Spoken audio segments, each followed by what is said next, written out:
Salutare, prieteni! Sunteți gata să întâlniți niște creaturi mici și uimitoare? Astăzi o să vă povestesc totul despre insecte, micii noștri prieteni din natură.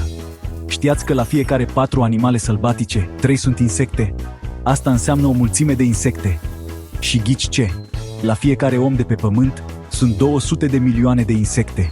Wow! Suntem cu adevărat înconjurați de acești mici prieteni.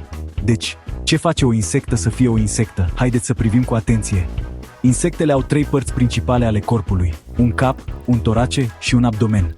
De asemenea, au 2 antene mici pe cap și 6 picioare pentru a merge, a sări și a se târî. Și în loc de plămâni, ele respiră prin tuburi mici numite trahee.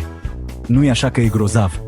Când se nasc insectele, ele trec printr-un proces numit metamorfoză. Majoritatea insectelor încep ca ouă. Când eclozează, iese un mic vierme sau o omidă care nu seamănă deloc cu părinții lor. După ce cresc mari și puternice, se învelesc într-un cocon făcut din mătase. În interior își schimbă forma și în cele din urmă ies ca insecte adulte. Pentru fluturi, numim acest cocon crisalidă. Majoritatea insectelor au chiar și aripi. Sunt singurele nevertebrate care pot zbura. Cât de uimitor este asta! Și ochii lor sunt super speciali. Fiecare ochi este format din multe ochișori mici, așa că insectele pot vedea aproape totul în jurul lor. Există atât de multe tipuri diferite de insecte. Unele, cum ar fi țânțarii și muștele, pot fi puțin enervante.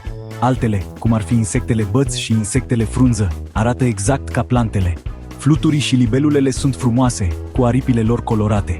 Iar lăcustele și greierii pot cânta și sări foarte departe. Insecta mea preferată, albinele. Îmi place mierea dulce pe care o fac. Albinele sunt super importante. Ajută florile, fructele și legumele să crească, mutând polenul de la o plantă la alta. Și știați că există peste 20.000 de tipuri de albine? Gărgărițele sunt o altă favorită.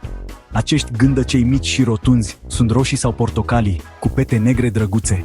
Ele ajută la menținerea sănătății grădinilor, mâncând dăunători.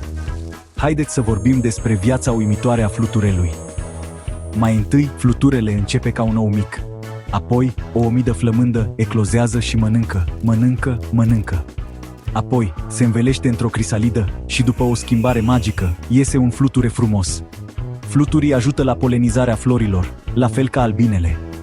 Unele insecte, cum ar fi furnicile și albinele, trăiesc împreună în comunități aglomerate.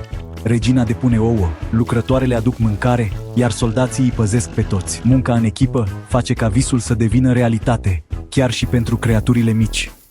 Așadar, chiar dacă insectele sunt mici, ele sunt super importante pentru natură. Ele ajută plantele să crească, țin sub control alți gândaci și chiar fac miere delicioasă. Data viitoare când vezi o insectă, amintește-ți, poate fi mică, dar este cu adevărat minunată. Mulțumesc că ai învățat cu mine, prieteni! Ne vedem data viitoare pentru mai multe aventuri fericite!